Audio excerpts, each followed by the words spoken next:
চলুন আজকে শেয়ার করব একটি সুন্দর ছোট গল্প। গল্পটি বাস্তব ঘটনা অবলম্বনে, সুতরাং শেষ পর্যন্ত শুনতে হবে। কিন্তু আমার বিয়ের দিন রাতে আমার শাশুড়িকে দেখলাম অল্প কিছু তরকারি দিয়ে গোটা 15 মানুষ খাওয়ালেন। বিয়ে বাড়িতে কত মেহমান থাকেন, তেমনি সারাটা দিন আমার শ্বশুর বাড়িতেও খালা শাশুড়ি ফুপু শাশুড়িরা ছিলেন, তাদের ছেলে মেয়ে সাথে ছিল।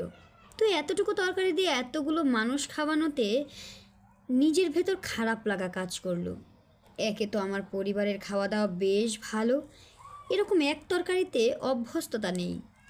সারা দিন আমার খুব পরিশ্রম গেছে, দুপুরেও খাইনি, মন খারাপ ছিল বলে। সেখানে শাশুড়ি আমাকে শুটকি তরকারি দিয়ে ভাত দিয়েছে। শুটকি আমি ব্যক্তিগতভাবে বেশ অপছন্দ করি। এদিকে বিয়ের সারাটা দিন না খেয়ে থাকায় ক্ষুধায় পেয়েছে বেশ, তাই তরকারি দিয়েই খেতে হবে আমায়। খুব কষ্টে সেদিন ভাত গিলেছিলাম শ্বশুর ঘরে। আমার স্বামী পরিবারের 3 ছেলের সবার ছোট, পরিবারে তার আদরের কমতি নেই। বড় 2 ভাই ঢাকায় প্রভাবশালী ব্যবসায়ী, ঢাকায় তাদের নিজস্ব বাড়ি গাড়ি রয়েছে। তবে আমার স্বামী ছোট হওয়ায় তাদের সেরকম উন্নতি হয়নি। আমার শ্বশুর শাশুড়ি গ্রামে থাকেন, বিয়ে উপলক্ষে সবাই একত্র হয়েছেন। আবার কর্মস্থলে ফেরার পূর্বে তারা 3 ভাই মিলে বাজারে গেলেন। নানা পদের বড় বড় মাছ, শাশুড়ির পছন্দের ছোট মাছ, মুরগি, গরুর মাংস, ডিম, দুধ, এ সব কিছুই তারা বাজার করে দিয়ে গেলেন শহরে ফেরার আগে। তাদের বাজার করার ধরন দেখে মনে হতো পুরো বাজারটাই যেন তারা কিনে এনেছেন। কিন্তু আমার শাশুড়ির রান্নাবান্নাতে তো সেরকমটা প্রকাশ পায় না। যাই হোক, তারা ঢাকা ফেরার পূর্বে লক্ষ্য করলাম শাশুড়িকে 3 ভাই মিলে মোটা অঙ্কের কিছু টাকা, সাথে খুরচা কিছু নোটও দিয়ে যাচ্ছেন। কারণ যে বাজারগুলো করেছেন সেগুলো নিয়মিত খেলে বড়জোর 2 মাস খাওয়া যাবে। তাই মাঝে মধ্যে কিছু লাগলে কাজের লোককে দিয়ে যাতে আনিয়ে নিতে পারেন। ভাসুররা শাশুড়িকে যথেষ্ট সম্মান করেন এবং ভালোবাসেন। তো আমি এরপর এখানে 1 মাস ছিলাম, এত বাজার করে দিয়েছেন। তবে শাশুড়িকে রান্না করতে দেখে মন ভরতো না। একটা তরকারি রান্না করতেন সব সময়, কোনোদিন শাক লতাপাতা দিয়ে চালিয়ে দিতেন। টাকাগুলো দিয়েও বাজার করতে দেখলাম না কখনো। এতে ওনার প্রতি আমার বিরূপ মনোভাব তৈরি হয়। খুব কষ্টে সেখানে 1 মাস থেকে চলে আসি। স্বামীর একটা ফ্ল্যাট ভাড়া নিল। তার গাড়ি বাড়ি জায়গা জমি বলতে কিছুই নেই, শুধু ব্যবসার মূলধন, আর যা লাভ করছে তা থেকে খরচ খরচা বাবদ কিছু টাকা প্রতি মাসে জমা করছে। উল্লেখ্য, আমার হাত খরচা বা বাড়তি টাকা পয়সা আমাকে কখনো দেয়নি সে। এমনকি নতুন বিয়ে করে কোথাও ঘুরতেও নিয়ে যেত না, ব্যবসা করে টাকা জমাতো। ভাবলাম এগুলো শাশুড়ির থেকে হয়তো শিখেছে। এমন কৃপণতাকে আমি খুবই ঘৃণা করতাম, তবুও মেনে নিলাম, সব কিছু মানিয়ে নিলাম। তবে সে কখনোই আমার খাওয়ার কষ্ট দেয়নি। যা খেতে চেয়েছি তার চেয়ে বরং ঢের বেশি এনে দিয়েছে। অতঃপর সংসার করতে লাগলাম এভাবেই। বিয়ের 2 বছর পেরিয়ে গেছে। আমার বাচ্চা ডেলিভারির ডেট আজ। সকাল গড়িয়ে বিকেল হয়ে এলো। প্রসব বেদনা সহ্য করে বাবু আসরের আজানের সময় ভূমিষ্ঠ হলো। তাকে কোলে নেওয়ারও সুযোগ হয়নি আমার। জন্মের পরই আইসিইউতে লাইফ সাপোর্টে নিয়ে ভর্তি করা হলো তাকে। নিউমোনিয়ায় মৃত পায় আমার বাবু। প্রতিদিনের খরচ ছিল প্রায় 60,000 টাকা। এভাবে 3 দিন পার হওয়ার পর অবস্থার উন্নতি হলে লাইফ সাপোর্ট থেকে আইসিইউতে আনা হয় বাবুকে। সেখানে প্রতিদিন 30,000 টাকা করে লাগছিল। এখন আমার স্বামী হাসপাতালের খরচ চালাতে হিমশিম খাচ্ছিল।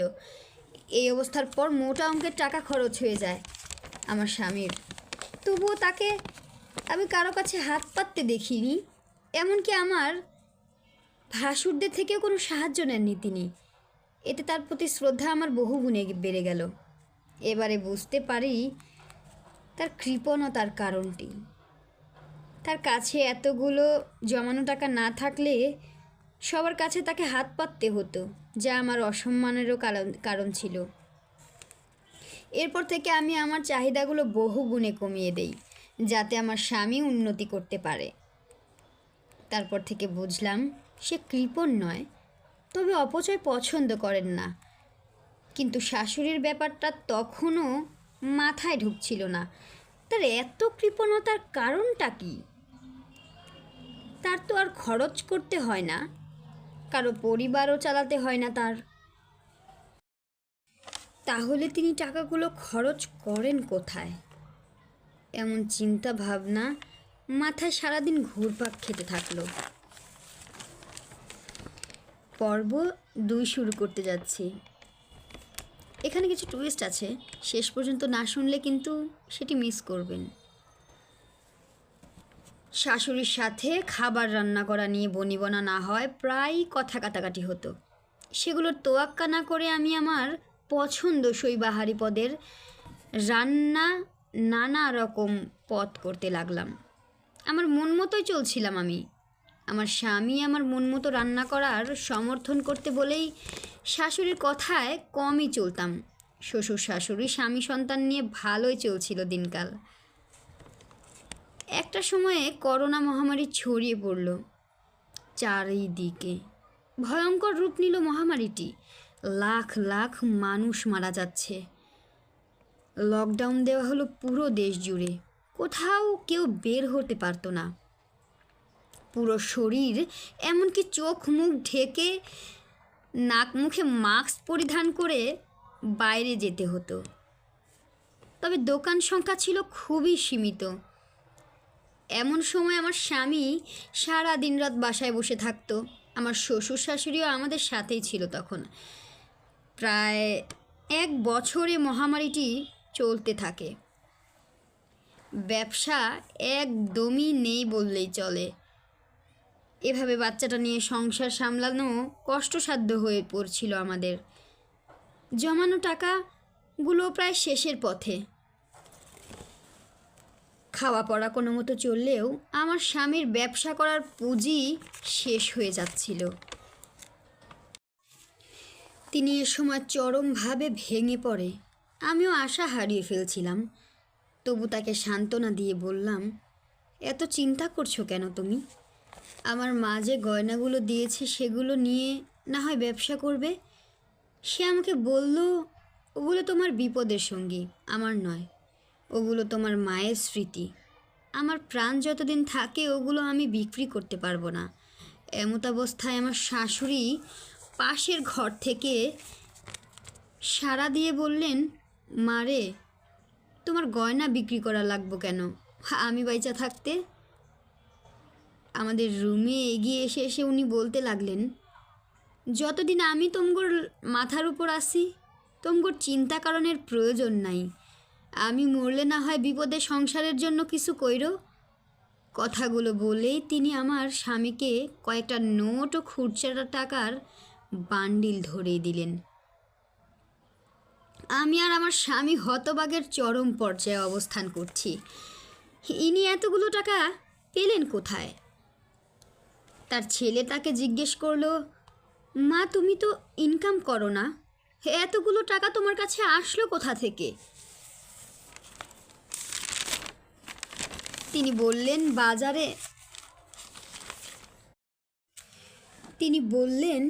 বাজান রে, তোরা আমারে খাওয়ানোর লিগা যে টাকা দিতি সেখান থেকে টাকা বাঁচাইয়া তোর জন্য কিছু জমাইছি।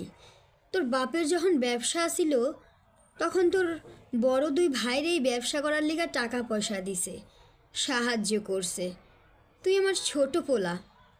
তুই বড় হইতে হইতেই তোর বাবার ব্যবসা ছাইরা দিল। তোরে তো তোর বাপ কিছুই দিতে পারে নাই। তাই গত 7 বছর যাবৎ একটু একটু কইরা জমাইছি বাপ। ভাবছিলাম আরও কিছু টাকা হইলে একেবারে দিতে, কিন্তু তোর এমন দুর্দিন যাইতাছে, ভাবলাম এইটাই উপযুক্ত সময়। নে বাপ, সামান্য কিছু টাকা আছে এইখানে, এটা দিয়ে কিছু কর। আমি তো টাকা গুনতে পারি না।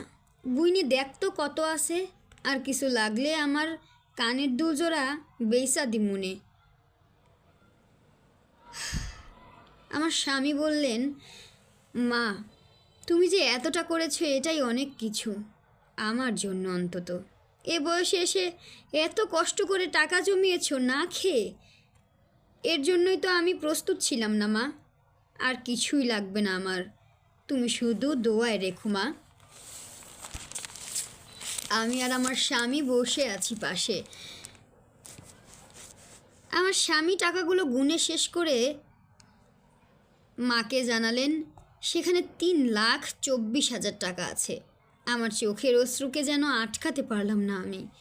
মায়ের পায়ে ধরে বললাম, ভাগ্য করে আপনার মতো শাশুড়ি পেয়েছি মা। এই বিপদের দিনে আপনি সাহায্য না করলে হয়তো বাচ্চাটা নিয়ে হাত পাততে হতো আমার। শাশুড়ি মা আমার চোখের পানি মুছে দিয়ে বললেন, আল্লাহ অপচয়কারীরা পছন্দ করেন না মা। সংসারে উন্নতি করবার লিগা কখনো অপচয় করবা না। আল্লাহ কৃপণতাও কিন্তু পছন্দ করেন না। অতিরিক্ত কৃপণ ব্যক্তি থেকে দূরে থাকবা আর দান সদকা করবা। সবসময় মনে রাখবা, মিতব্যয়ী লোকগুলোর বিপদে তাগো ঢালস্বরূপ স্বয়ং আল্লাহ দাঁড়ান। সুতরাং মিতব্যয়ী হইয়া চলার চেষ্টা করবা মা। আজ আমার শাশুড়ির মৃত্যুবার্ষিকী। আমরা বিয়ের 15 বছর পার করলাম। ছেলেটার এখন 13 বছর, একটা মেয়েও হয়েছে। সে এখন 7 বছরে পা দিল। সেদিনের পর থেকে কেটে গেছে অনেকগুলো দিন। আজ আমার শাশুড়ি আমাদের মাঝে নেই, তবু সবসময় যেন মনে হয় সে আমাদের পাশে ছায়ার মতো আছে। তার স্মৃতিগুলো আজও আমাকে কাঁদায়। শাশুড়ি মায়ের কথাগুলো সেদিন থেকে আজও মনের কোণে গেঁথে রেখেছি।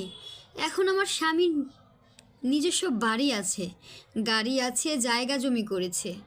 আমার নামেও একটি জায়গা লিখে দিয়েছে তিনি। সেখানে দুস্থ নারীদের প্রশিক্ষণ দেওয়া হয় যাতে তারা নিজেরা স্বাবলম্বী হতে পারে। বাচ্চাদের নামি দামি প্রতিষ্ঠানে পড়াচ্ছি। সে এখন ব্যবসায় কর্মচারী রেখেছে 4 জন। এখন সে আমাকে প্রতিটা দিন হাত ভর্তি টাকা দেয়, যা ইচ্ছে কিনে খেতে, যাকে ইচ্ছে দান করতে। মাসে 2 বার বিভিন্ন দেশে ঘুরতে নিয়ে যায় সে। আমার স্বামীর এই উন্নতির পিছনে আমার অবদান অতি সামান্য। আমি শুধু পাশে থেকে মানসিক সমর্থন জুগিয়েছি আর একটু হিসেব করে চলেছি, এই ব্যাস। এই উন্নতির পিছনে আমার শাশুড়ির অবদান সবচেয়ে বেশি। সেদিন তিনি তার জমানো এতগুলো টাকা না দিলে হয়তো গল্পটা অন্যরকম হতে পারত। তাই প্রতি বছর এই দিনে তার জন্য বিশেষভাবে দোয়া করি, তার নামে দান সদকা করি। গল্পটির শেষে লেখিকা কিছু কথা লিখেছেন। আমরা প্রতিটি মেয়েই নিজেদের শাশুড়ি নিয়ে নানা অভিযোগ তুলি। দিন শেষে তাদের দোষগুলি খুঁজে বের করে তাদের চোখের বালি বানিয়ে রাখি।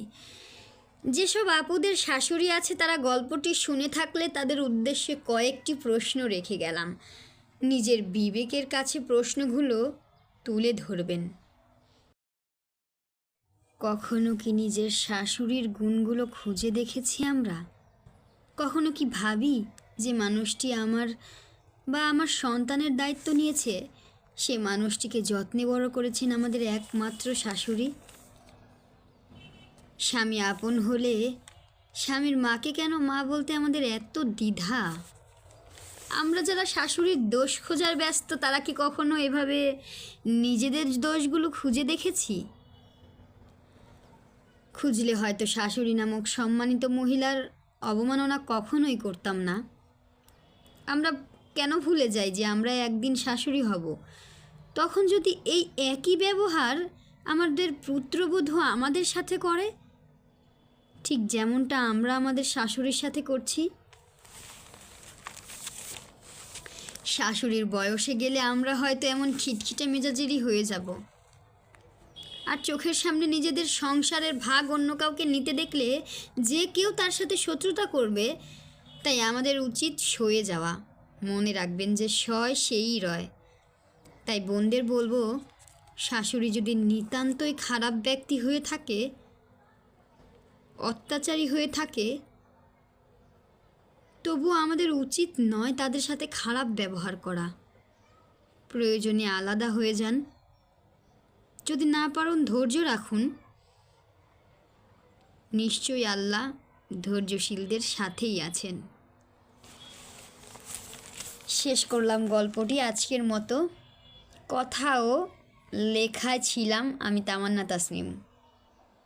আপনাদের দোয়ায় রাখবেন, ভালোবাসায় রাখবেন এভাবেই, এবং একটু সাপোর্ট করবেন যাতে আপনাদের দোয়ায় এগিয়ে যেতে পারি। পথ চলাটা তাহলে আমার একটু সহজ হবে হয়তো।